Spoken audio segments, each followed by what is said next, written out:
الحمد لله رب العالمين الرحمن الرحيم أشهد أن لا إله إلا الله وحده لا شريك له وأشهد أن محمدا عبده ورسوله أما بعد قال النبي صلى الله عليه وسلم والله إني لأستغفر الله وأتوب إليه في اليوم اکثر من 70 مرہ رواہ البخاری۔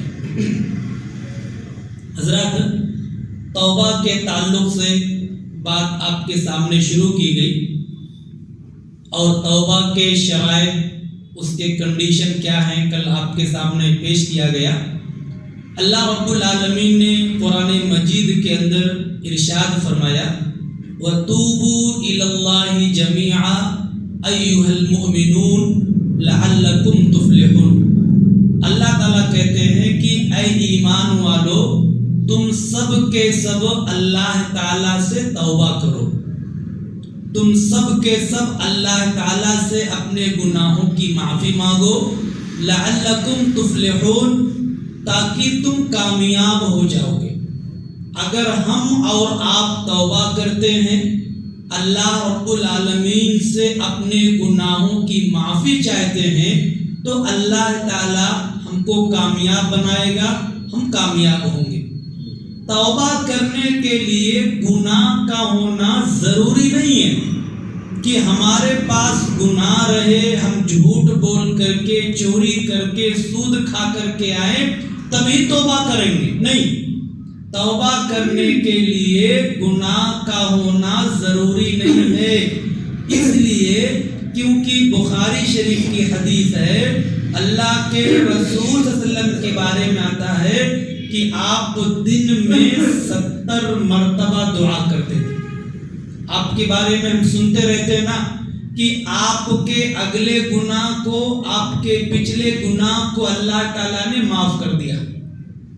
آپ جنت کے اندر جانے والے سب سے پہلے انسان ہوں گے، آپ سے پہلے جنت کا دروازہ ہی نہیں کھلے گا، لیکن آپ کی حالت کیا ہے؟ فرماتے ہیں واللہ انی لاستغفر اللہ واتوب الیہ، کہ اللہ کی قسم میں دن میں 70 مرتبہ سے زیادہ اللہ تعالی سے گناہوں کی بخشش مانگتا ہوں اور اس کی دربار میں توبہ کرتا ہوں۔ 70 مرتبہ ایک دن میں، یہ بخاری شریف کی حدیث ہے۔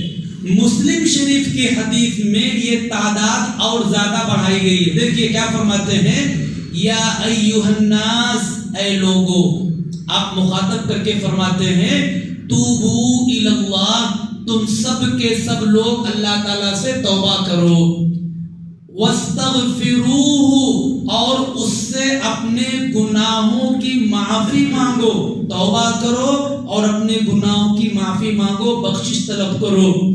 فإنی اتوب فی اليوم 100 مرہ، کیونکہ میں دن میں 100 مرتبہ توبہ کرتا ہوں۔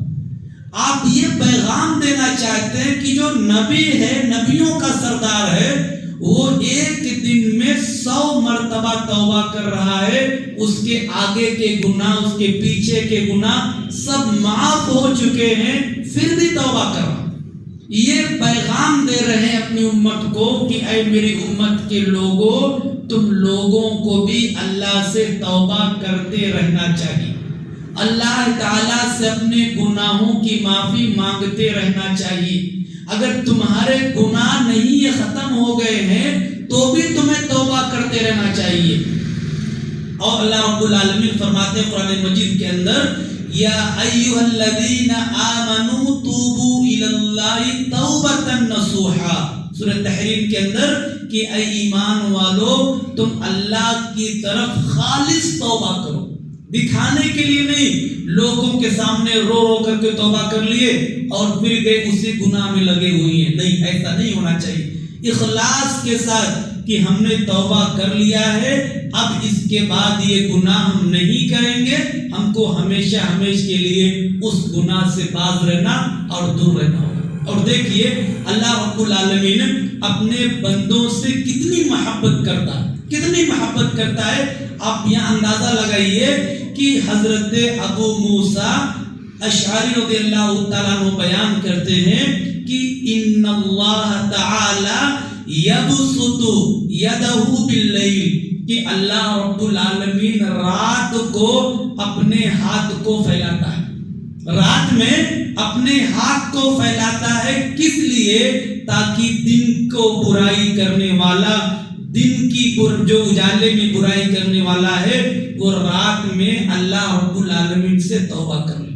اور فرماتے ہیں وَيَبْسُطُ يَدَهُ بِالنَّهَارِ، اور پھر وہ رات میں اسی طریقے سے دن میں اپنے ہاتھ کو پھیلاتا ہے لِيَتُوبَ مُسِيءُ اللَّيْلِ، تاکہ کیا ہے رات میں گناہ کرنے والا وہ دن میں اللہ رب العالمین سے توبہ کر لے.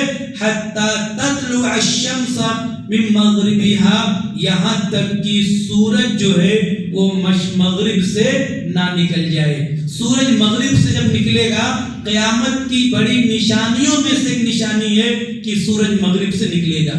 روزانہ، ایک دن نہیں، بلا ناغہ یہ رب العالمین اپنے بندوں کے لیے اپنے ہاتھ کو پھیلاتا ہے. دن میں پھیلاتا ہے، رات میں برائی کرنے والا توبہ کر لے، اور رات میں پھیلاتا ہے، دن میں برائی کرنے والا توبہ کر لے. یعنی 2 وقت. اور یہ حدیث جو ہے مسلم شریف کی ہے. علماء نے لکھا ہے کہ اس حدیث سے اللہ رب العالمین کی ایک صفت جو ید ہے، ہاتھ، وہ بتائی گئی. لیکن اللہ کے ہاتھ کیسے ہیں، اللہ ہاتھ کیسے پھیلاتا ہے، اس کے